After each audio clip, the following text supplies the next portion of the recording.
लेकिन आपको मैं बता दूं, जिसका जिसका भी नाम गया उसमें से चिराग पासवान जी को छोड़ करके किसी एक व्यक्ति को भी टिकट मिलने का काम नहीं हुआ। मैं पूछता हूं, कौन है संभवी चौधरी? मंत्री अशोक चौधरी की बेटी। कौन अशोक चौधरी, जिन्होंने जमुई में जाकर के चिराग पासवान के विरुद्ध में क्या क्या रणनीति बनाई? हमारे नेता का जो वहां पर संसदीय माने फंड का जो काम होता था उसको डिस्टर्ब किए, हमारे कार्यकर्ता को डिस्टर्ब किए। ये अशोक चौधरी शायद मैं जहां तक याद आता है वही अशोक चौधरी है जिन्होंने एक विधायक हमारा 2020 में जीता था, राजकुमार जी, उनको भी तोड़ने का काम किया।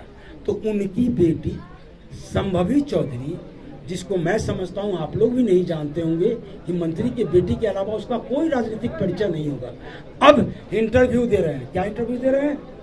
कितनी पढ़ी लिखी लेडी है, मैं युवा का साथ दे रहा हूं, मैं एक नया बिहार बनाने चला। अरे भैया, डबल MA, इंजीनियर मैं हूं, ये भाई साहब MBA, ये टीचर रह चुके हैं, बहुत सारे हम लोग के साथ जितने साथी थे सब पढ़े लिखे थे। महिला को सीट देना था, महिला की कमी थी कि हमारी पार्टी में। आपको पता होना चाहिए, रीना देवी जी जो जहानाबाद की जिला परिषद अध्यक्षा हैं, जबकि जनरल सीट है, क्या है?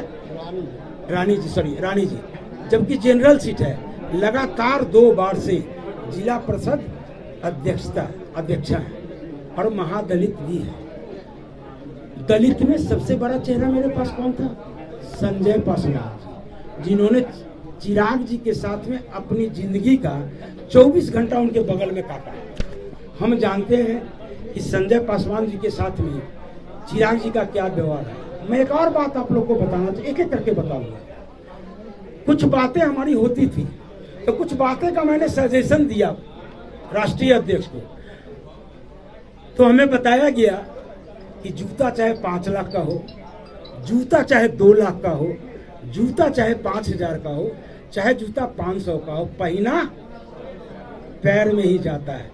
तो उस दिन से हम लोग को समझ में आ रहा था कि हम कार्यकर्ताओं का क्या मूल है। वहां राजेश वर्मा मैंने लिख के दिया है, 2020 में जरूर हमारे पार्टी से चुनाव लड़े थे, उनको 20,000 करीब वोट भी आया। उनसे बाद में उनको जिला अध्यक्ष बनाया गया।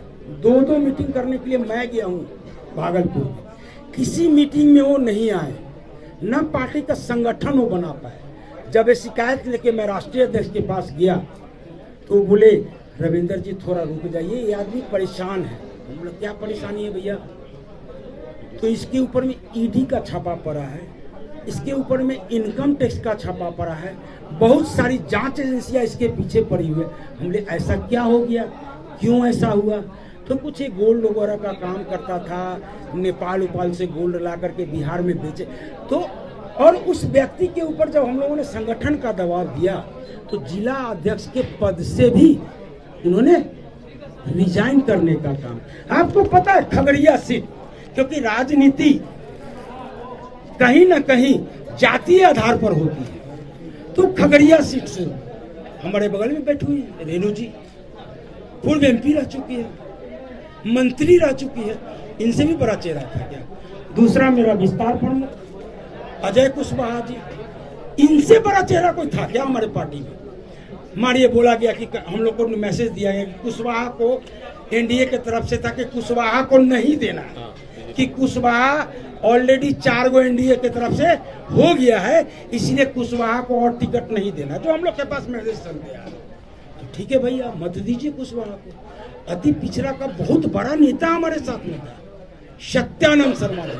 आपको याद होगा 2014 में जब मोदी जी की परचम लहरा रही थी, उस दिन भी नालंदा में जाकर के